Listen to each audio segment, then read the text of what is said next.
Hello, Joel Tadman here, technical editor of Golf Monthly at a very warm West Hill Golf Club, where today I've been having a thorough test of the new Mizuno JPX 900 irons. Now, I'm not going to talk too much about the technology we see in these irons. I've done another video on that, so if you're interested, check out the Golf Monthly website for that. But today we're talking all about the performance, the looks, and trying to decide who these golf clubs are aimed at. Obviously, there's three in the range. We've got the JPX 900 Hot Metal, which is the largest of the three. We've got the JPX 900 Forged, and then the JPX 900 Tour. So three different sizes of club, very similar kind of brushed satin finish across all three clubs.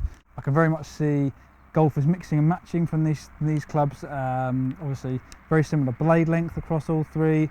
The difference really just comes in the thickness of the top line and the width of the sole. There's not really much change in the offset between all three of the clubs, which I quite like. I like how even the Hot Metal iron, the largest of the three, doesn't have too much offset there at all actually.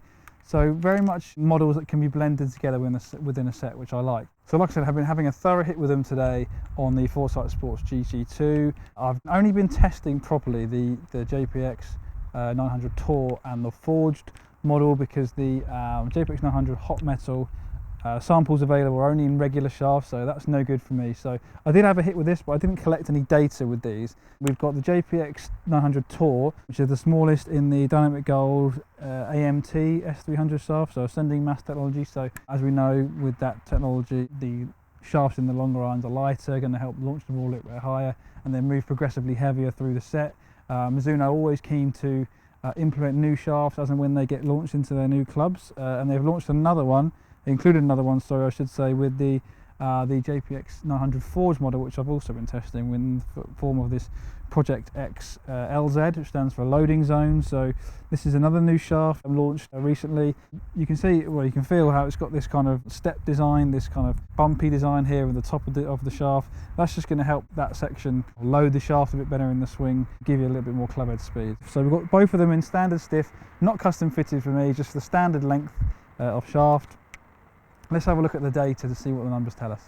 Okay, so starting with the JPX 900 Forge, which is the middle iron in terms of size. Now this 7 iron I've been testing has a loft of 31 degrees compared to the loft of the JPX 900 Tour, which is 34 degrees. So 3 degrees of loft, big difference. 31 degrees of loft in the Hot Metal as well, but obviously I didn't collect any data for that. So average carry with the Forge 170, which is very good. It's what I would expect from a club of that loft. My traditional 7 iron that carries just over 160 is 34 degrees, so some extra distance there for me given the loft that we've got. Launching at 16.7, pretty low. Spinning at 5.6, again that's on the low side, but it's not too bad.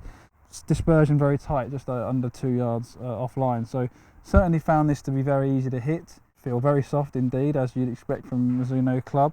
Then moving on to the JPX 900 Tour, which obviously, like I said, higher loft, so as you see from the carry distance, only went 165 yards, which is pretty much what I would hit a 7 iron, so I'm pretty happy with that carry distance. We've got a spin at 6,000, so slightly higher, again more what I would expect from a 7 iron. Launching at 18.2, higher than the Forge model, given the extra loft, so that's to be expected. And also the dispersion wasn't quite as tight with this club, so about 4 yards offline on average. So again, that's what you'd expect from a model that is smaller than the Forge model. It's a more compact iron in terms of top line and sole width. So what I would say is that the size really does kind of indicate which type of player should be playing this iron. The Tour model is obviously designed for more competent players, better ball strikers, but that's not to say that mid-handicappers couldn't use this.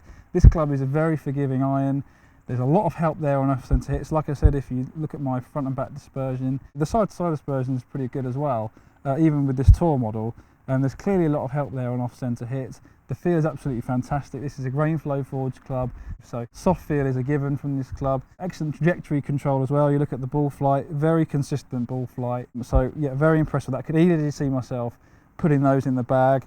Could certainly see myself putting the Forged model in the bag in the long irons. Obviously you're getting a bit more distance with this club, certainly more forgiveness. It just looks a little bit more easy to hit, more confidence inspiring down by the ball. Feel was excellent. Would thoroughly recommend you give that a go if you're maybe kind of a low teen handicapper, maybe looking to downgrade your upper bats into something a little bit more playable. Maybe that JPX 900 Forge is the one for you.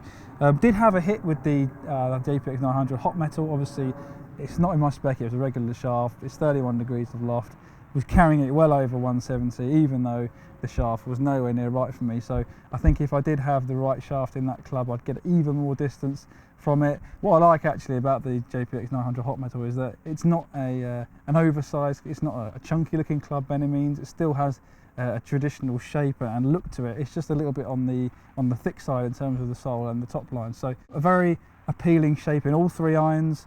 Thoroughly recommend if you're looking for a new set of irons, you go and get fitted by Mizuno. Obviously they're very keen to stress their fitting message. They've got numerous custom fit centres up and down the country. Remember, no upcharge on any shaft that they offer or grip. It all comes in at the same price. Graphite is the same price as steel, so that's another reason to go and get fitted by Mizuno.